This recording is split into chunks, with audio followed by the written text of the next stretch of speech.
the Star League Season 2 Challenger, where hopes and dreams are crushed when we find out which stars shine the brightest. Indeed. And which ones are white dwarfs, man. Well, apparently Rogue is a white dwarf tonight, man. He just died in a horrible way, but good for Hurricane. That interview, as we were talking about just after it, pretty heavy from Hurricane. You know, like maybe, just maybe he would have retired if he had have lost. Yeah, I mean, you could actually like see tears in his eyes. Like, it was clearly an emotional moment for him. He's like, thank you to my 2 friends in Dejan who like support me. Well, that in itself is pretty sad, but like, yeah, man, like he could have very well retired tonight if he had have lost to Rogue. So yeah. I'm glad he's still with us because he is an interesting Protoss. Yeah, and he's unique. Like, as he was saying in the interview, or Kanata was saying, like, nobody does Archon drops. And we've seen when he was tier, like back in the day, which is part of the reason why Kanata brought all this up, is like we seen him do weird stuff back then, like weird snipey, weird like, oh, okay, no one's seen this before, I'm going to kill you with it type builds before. He and like TSL Killer, like Sangho, I don't know if you guys remember that guy, like they were buddy, and they like made a lot of strats together back then. Sangho, yeah, he's always an interesting player as well. What happened to him, I wonder? I don't remember if he went to the military or not. He always joked about that, actually, like he'd go to the military after he lost a game and stuff. But here we go. It's going to be our last set of the night. herO up against Symbol, and look at those achievements. All right, so if you look at the bottom of IEM Season 8 Singapore, and you see that it says Usung, which means champion. If you look for that symbol, if you guys can't read Korean, every time you see one of those, it means he's a champion. Yeah, there's a lot. If you see the one that says Chun Usung, it means he got 2nd place. So he got a lot of that, too. Round of four, like, I mean, he almost made it to the GSL Finals, almost made it to the finals of DreamHack Stockholm. He's got like more achievements up there that aren't even listed. We can't even get into it. He's like the top 2 Protoss in the world at this point, I'd have to say. Him and Parting are neck and neck up there. This guy does a lot of great stuff inside Korea, and we just saw Parting win G Infinity and get 2nd place in GSL a week up before that. So, God, that GSL Finals was so great that it's almost like both Life and Parting won. Like, I almost feel that way. That was probably the best finals we're going to see this year. I think so. Yeah, it was absolutely amazing. Here's Symbol, the challenger, I'd have to say, the one guy that's going to have to make a name for himself. The Been underdog. a long time since he's got anything really done for himself. Yeah, and this guy was a GSL finalist once a long time ago. Is that even listed here? Yeah, 2013 GSL Season 1. 2 years ago, man. 2 years ago. Damn, it's been a while. But look at the rest of his results. Like, Codes round of 32, Codes round of 32, Challenger round of 32. It's like he's been getting on the edge of getting back into things, but it's really unfortunate that he hits herO here in Challenger right now. Yeah, bit of a hurdle, I gotta say. herO is looking fantastic in recent times, though he did get 2nd place in his qualifier. He dropped to Hurricane, actually. Yeah. He just looking at this this score here for Symbol, he beat Sky High 2-0 actually to get through in the like final rounds of that playoffs. He beat Center 2-0. He lost to Sky High before in the first time. He beat Myungshik, another Protoss, 2-1, and also beat Stork 2-0. Myungshik and Stork just not quite on the level of herO, but just something to keep in mind. Yeah, it's interesting. Stork obviously nowhere near, and Myungshik, he has his own sort of cheesy style. I definitely wouldn't compare him to herO at this point, though. Look, what do we have here? Another Cactus Valley ban. Well, not much of a surprise. No one knows what this map looks like. I know, like, I was going to ask you, like, during one of our breaks to, like, load up the custom game, but I totally forgot. That's a good point. Well, we're going to be starting with Vani Research this time, so this is the first time we're going to be seeing this map, I think, today. Yeah, it's been banned in both the other matchups. Yeah. Along with Cactus, so we see our first merry-go-round ban. So Vani, King Sejong, and then Deadwing. I mean, I'm honestly expecting herO to 3-0 this. I mean, look at the maps for Star League as well. Like, Sejong and Deadwing are both highly Protoss favored, as we see there. So, okay. Well, unless those races were backwards, because actually I think Zerg was favored earlier. We saw on Deadwing. It might be the individual players' maps scores as well. Could be. Maybe. All right, guys. herO, the big favorite. We've seen upsets already today. Let's jump into game number 1 here on Vani Research Station.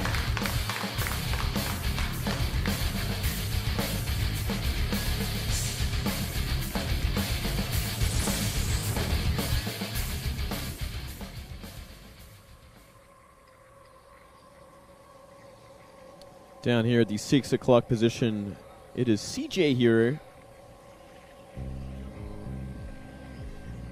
Such a great player.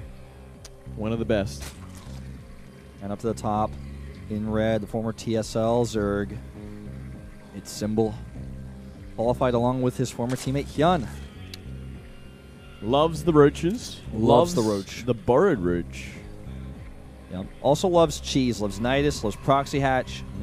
I wonder if he's got anything cooked up for herO. Like, Symbol's definitely, doubt, right? He's one of those players that doesn't really have much else going on in terms of individual leagues. So I feel like he should be very prepared for this match compared to even herO himself. You know, herO's got a lot of stuff going on, man. He's got Pro League. He's got GSL. He goes to every foreign event. Goes to as many foreign events as possible, for sure. Yeah, I mean, he didn't go to Gfinity, but like pretty much every foreign event. Just right? about, you know.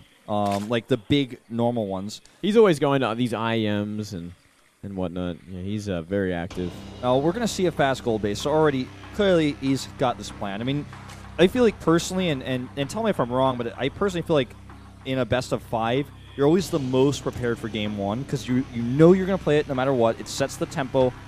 And if any maps he's got something special planned, it looks like at least it's this one. There's the gold base. When do you think they do the vetoes? The vetoes are done literally right at the beginning. That's harsh. So, you know, he's probably had the most time to think about this you mean like particular the map. beginning of today? Or? Like literally 30 minutes before the matches are played. See, I was wondering if they did maybe the vetoes a week in advance, so like they actually have the 5 maps they have to practice for, and then they hash it out, or they have to practice for every single map, and then play it on the day like the way the vetoes go. Well, that's how I personally feel that the Star League should be done, but historically it's just been done day of, so like what we see is the players come in to get their makeup on before the match, and there's this box, and you do the vetoes. The veto is decided who vetoes first by a coin toss, and then you have the maps drawn out of a box by a referee and then written down on a clipboard. So it happens like, you know, I guess in this case like an hour and a half ago-ish probably this was all decided. Yeah, it must have been.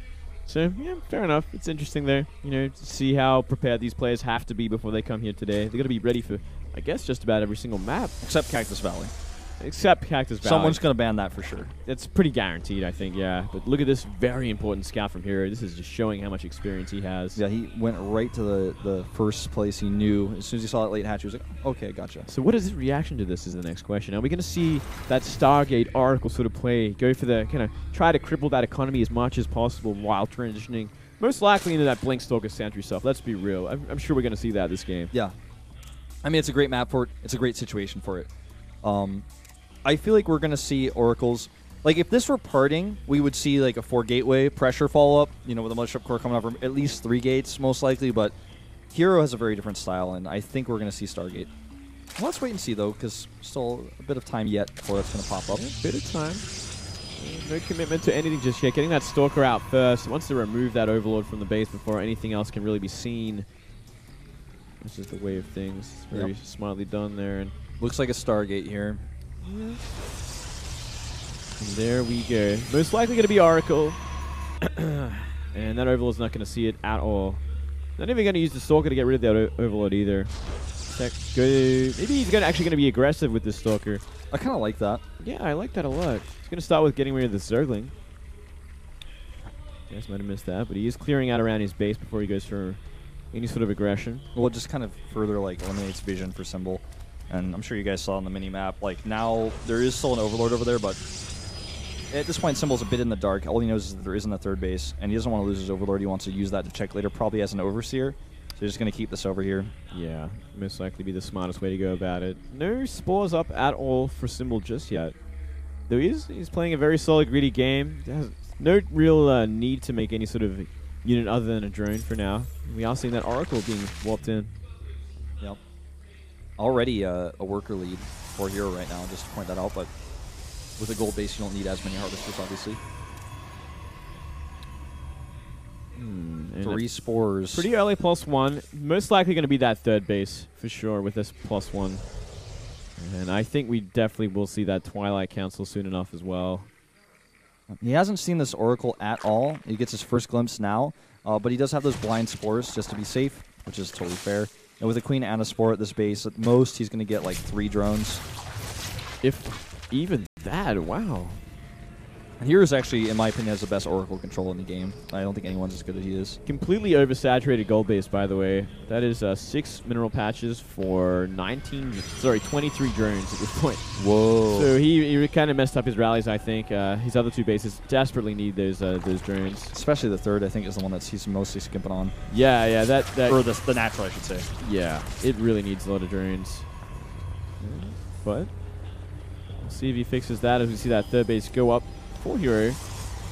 15, 16, 17, 18 drones. Like a broken robot. Yeah, 24 drones on this gold base now. So he hasn't actually identified that it's oversaturated, I don't think. But he's making a ton of harvesters right now. He's at the 68. He wants to get a ton of drones out so he has that economy to deal with this follow-up push. Yeah, that must be it. I think he knows for sure that it is going to be that Blink Stalker sort of a attack from herO that we've been seeing everyone do in recent times. What do you think about the Infestation Pit and the Hydro this time? I think it's going to be a very quick hive into Viper. Going to be I think it's going to be Roach Hydra Viper. He's kind of crippled his own economy though. He's only got 12 drones in the main base. Still 20 at that gold and 18 at that third base. Now he's kind of fixed up the drone count at his main base, but you know it kind of looks like he's being a little bit nervous here, the way he's kind of gone about his economy and whatnot, and he's really lacking in creep spread, using Overlords to actually to make a line to that gold base as well. With that creep highway, he's going to be a little bit more prepared for dealing with this push, but still, this also leaves his own Overlords very vulnerable should things go wrong at the gold base, and he has to like kind of evacuate that base. There's a ton of Overlords even at the gold base itself, so he really has to keep this in mind. Definitely something that could go horribly wrong should herO's push do a lot of damage. See, 8 sentries is the count for now. And here is growing Stalker Death Ball. 68 drones, or probes. It's going to give him a huge economy to warp in off of. Pretty much even in economy right now, except one is a gold base for Symbol. And just more and more gateways being added. 5 on the way. Going to have a total of, wait, that is a total of 10. Okay, he's going to be adding a Templar and 2 more after that. So he's making a lot of gateways behind this. He's really going to be committing to this attack. Looking to end the whole game. There's a lot of Hydras already on the map, but he is starting to finally get those Roaches to support. I was going to say, just pure Hydras alone, they get force field off, die so quickly. Going to try to deny this Overlord Scout, but it already sees what it needs to see. Yeah. I think there's no much of a surprise. We have seen Lings go down in the middle of the map to Sentry Stalker as well. But he must know by now that, okay, it is going to be that kind of attack. +2 nearly finished. We even seen Charge being upgraded at this point as well. Let's see, when is herO going to make the attack happen? Because we are seeing Symbol kind of get pretty ahead in supply at this point. He's really maximizing his advantage with this gold base. Yeah, he's I like this a lot from herO, actually. Look what he's done. He's actually going into Storm and Templar with Charge Lots to kind of use up the minerals that he isn't going to be using on Stalkers or anything like that. And another thing to keep in mind, too, is with all this pressure and all this scouting that Symbol has done, he's like, well, I could just crash in and try to kill him, but that's what he's expecting. Why don't I just, like, take this time while Symbol is, like, hiding behind a shield playing super defensively to build up these Templar? And actually, I think he's probably going to take a 4th base, too, before he starts even really moving out on the map. Very possible. I think this is so smart. It's kind of like a chess game in a way when it comes to scouting and mind games right now. Like, both players like kind of trying to figure out exactly what's going on. We've seen a lot of Ling Scouts and Changeling Scouts from Symbol kind of go across the map, but only be running into Sentry Stalker for now. I don't think he's going to be expecting Templar Charge Lots at all. Yeah, we even saw like a huge wall of cannons to help to, deny any sort of counterattacks or scouts where he's hiding all his Templar. And keep in mind, he has a 2nd Robo now finished. And I believe that's a 2nd Robo, right? He had one earlier. But either way, he can transition. He's going to make a Warp Prism first before he does any of that. But he can transition into Colossi later too, should he, if that's something he wants to do. But 6 Swarm Hosts coming across the map, and High Templar are already out ready to deal with these Hydras easy peasy. Yeah, if he gets caught out like this, he will just lose everything, and I think that might very well happen at this point. Yep. Storm is ready, Blink is ready, Charge Lots have been activated as well. I mean, he has so much chase power. Like, he's got Blink and Charge to chase this army. It's not getting away. Nice engagement, though, from Symbol at the top of this ramp, at least. Getting a nice Blinding Cloud. Storm not in range. These Templar going from behind. Oh, well, decent storms here for a high Templar. And look at this, blinking on top of this. Back at home, Symbol is still continuing to make swarm hosts. He has adding 3 more. He's going up to 9 in total. And he traded actually a lot better with this army than I thought he would. Yeah, he fought very, very well. And he's making that great transition behind it, as he was saying. These swarm hosts are going to prove to be such a pain because there's no Colossus on the map whatsoever. Even the Great Aspire is finished at this point. And that's going to prove to be another major issue if we see Broodlords start warping in, start morphing in. Morphing, yeah. Morphing in. Morphin time. Morphing in, not warping. But, you know, I am concerned that the swarm house count is not big enough yet. He can currently get DPS down, that is for sure. And we might see that happen. Blink forward. This is actually very ambitious. That was a great blinding cloud, actually, knowing the Stalkers were going to be there. I'm pretty sure he cast it even beforehand, but still, this army is just too far away from safety. You know, hallucinated Immortals. Yeah, but look, these Locusts are coming in. It's nothing but Stalkers to tank for this.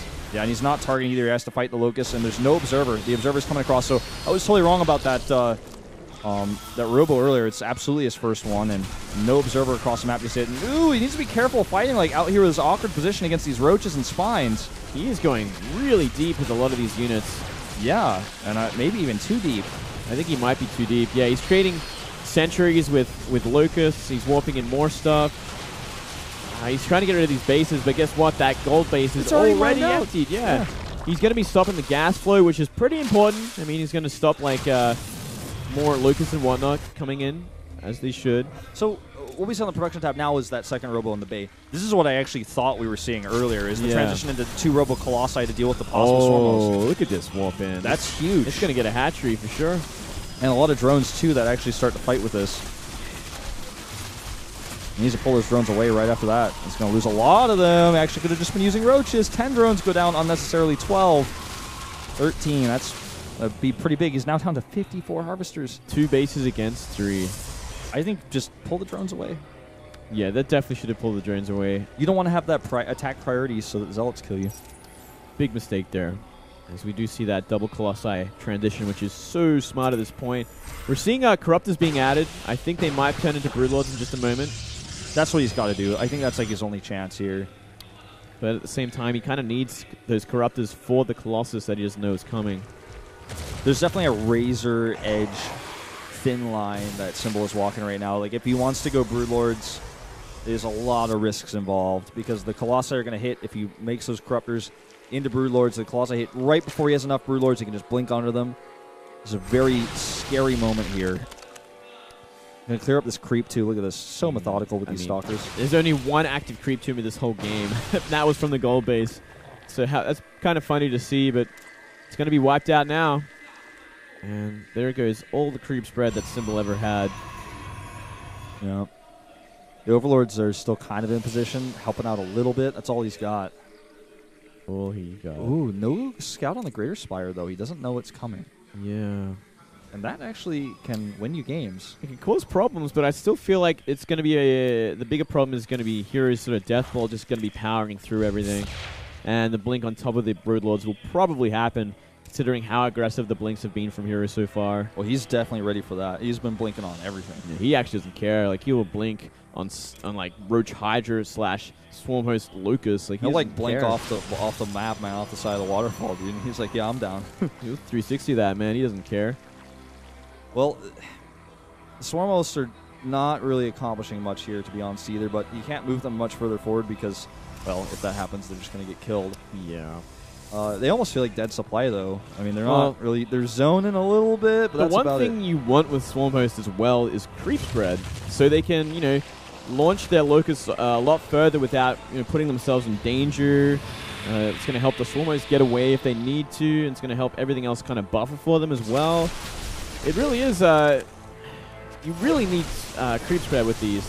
Because the Locusts are coming down the map and essentially just running out of time. And now we're seeing hero going on the death march now. Colossus and Storm, but he's going to be running into quite a number of Broodlords. There's going to be Broodlings galore, man. Broodlings and Locusts. I don't actually think... I mean, he still doesn't know about this. I think he might have to turn around once he gets there. How many Stalkers does he have? He has 28. If he can kill those swarm hosts with a few good Colossus shots, he definitely could blink under this. But this is a scary, scary commitment that he's thinking about doing. 8 Broodlords, man. He might want to turn around in just a second. I think he might. Well, whether he wants to or not, it's a bit too late for these Colossi. They're all going to go down. Well, Storms are pretty good. All the energy has been used on these Vipers. Yep, and he's eating a lot of the hit points away. The Locusts are on cooldown. They're coming up now, but still several Broodlords get taken out. The Archon's tanking a little bit here, but Symbol holds with flying colors. Yeah, he does. Massive warping, actually, from here. He wants to keep him going. He wants to end this game, and he blinks forward again. A lot of these Broodlords, again, low from earlier. They're getting one shot here. Wow. Everything just going down. That herO has no fear. No fear whatsoever, man. He is insane. I think this is how confident herO is against someone like Symbol. He's like, I've played you on the ladder. I've seen you play at Star League Qualifier. I could kill you with my eyes closed. Or Blink Stalkers. Yeah. For some Zerg players, it feels like the same thing, but he knows that like every expensive unit that he kills is so good for him because there's 4 bases up for him. Symbol is on 3 that are mining out. Wow. Like there's a warp prism in the main base. Like sup, killing stuff. Yeah. He has so much more money. He has so much more bank. Every roach that he kills matters. It really does. Recalls away because he can. Yeah, he can. And look at the bank. He's actually down in supply at this point. He is trading pretty, I guess, inefficiently with these Zealots, but he just has that extra base, as you were saying. There's no real way he's going to be losing this game, I feel, at this point. He's just too far ahead with composition more than anything else. Broodlords are slow. He only has 1 left, in fact, anyways. Moving these Swarmos to try to harass with no creep just looks pitiful. It's just not going to get there. You know, it's going to get to maybe the pylon, and then they're going to disappear. Yeah. It's just not going to really get anything done. You need creep spread with swarm hosts. You need to put those overlords on the left side of the map. You need to ask Snoot about this. Symbol needs to go and tweet at Snoot after this game. Be like, hey man, how do I do swarm hosts, bro? Like, do I need creep spread? He's gonna be like, yes, you do. You need a lot of it. Yeah, Snoot knows what's up, man. Snoot's played herO a bunch of times at these dream hacks and whatnot. And he's done pretty well. He's beaten him. I actually feel like Snoot may be the best Swarmos user in the world. I think he is. I mean, Koreans don't use Swarmos that much. I think he's actually better than most Koreans, if not all Koreans, at Swarmos usage. I think he is in this matchup. Yeah, definitely, man. He's the one that really puts on a clinic on it. And I feel like with no Vipers in this composition... Oh, wait, there's 3 of them. Never mind. He's going to have to get the money sort of blinding clouds to keep alive. Yeah, he needs to be careful. He has to actually use his energy efficiently. How's he going to do that? Look at those storms. Oh my. Oh! Oh! Ouch! No! Oh, God! Well, everything's on red, if you guys didn't notice already. And the blink forward's going to happen in just a moment. There it is. And everything's going to die. That's how this game ends. Well, okay, I guess he has to warp in one more round of Stalkers before he can burst down the spine crawlers, but... You know, I think you just get rid of these Locusts and turn around. There we go. Where are those Stalkers? There they are. He's just going to make Archons, it looks like. Oh, actually, straight Archon. Just hard Archons, man. Down straight. No ice either, man. These these Archons are not going to go down easy, man. These Archons are straight up... they're like a bowling ball, man, about to run into a set of pins. Yeah, it's just ruthless. Strike. There it is. Yeah, this is it. These storms on those. He can just do whatever he wants. Well, Symbol is that GG face. There it is. Scratching his head like a monkey there at the end of that one, man. Like, damn, he blinked on what? He blinked on everything that game. He was like, up blink on Locust. Up blink on whatever you want. Yeah, Locust, Roach, Hydra, Broodlord. Roach